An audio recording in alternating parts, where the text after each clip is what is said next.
আরে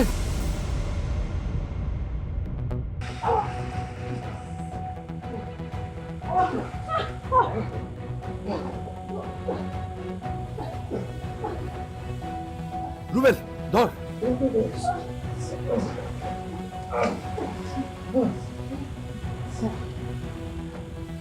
madam, excuse me, madam, hello.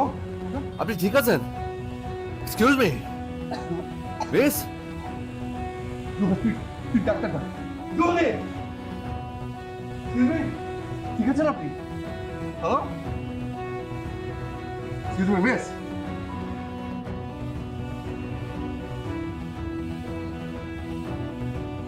বিকাশ, sir, doctor সাহেব চলে গেছে? ভিতরে স্যার। ও ভিতরে?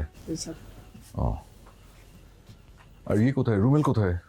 উনি একটু ভয় পাইছেন স্যার, এর জন্য রুম থেকে বের হচ্ছেন না। এই ছেলেটা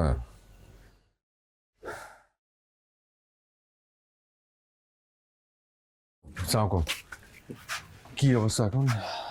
এখন ভালো। শ্বাসনালীতে পানি যাওয়াতে অজ্ঞান হয়ে গিয়েছিল। ও শ্বাসনালীতে পানি চলে গিয়েছিল? তো আমি একটু ঘুমের ওষুধ দিয়েছি, ঘুমটা ভালো হলে ঠিক হয়ে যাবে। কিন্তু রোগীর যেহেতু স্লিপ ওয়াকের প্রবলেম আছে, আপনার একটু সাবধান থাকতে হবে। ও থ্যাংক ইউ ডক্টর। আপনি কি কষ্ট করে এত রাতে আসতে হবে? না না, কোনো সমস্যা নেই। ঠিক আছে। রুমে ও ইয়ে বিকাশ আছেন তো, আপনি একটু জি স্যার। আপনি একটু কষ্ট করে পৌঁছে দিয়ে আসেন। Thank you doctor.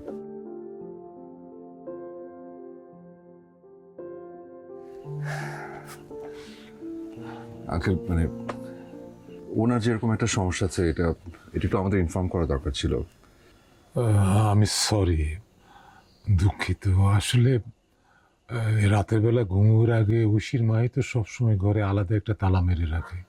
আজ হয়তো টায়ার্ড ছিল বলে ভুলে গেছে। সরি, সত্যি আপনাদের বিপদে ফেলে দিলাম। না না না, আপনি সরি কেন বলছেন? তাহলে ওনার স্লিপ ওয়াকিং এর সমস্যাটা সিভিয়ার?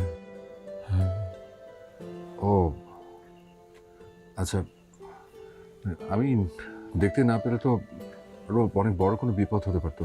তা তো বটেই। আচ্ছা, একটু সাবধানে থাকবেন। আমি না দেখলে তো হয়তো অনেক বড় কোনো বিপদ হয়ে যেতে পারতো। আর আমাকে তুমি করে বলবেন, আপনি করে বলার দরকার নেই, আমি আপনার ছেলের মতো। ঠিক আছে আঙ্কেল, আপনি শুয়ে পড়ুন। ঠিক আছে, জি, গুড নাইট।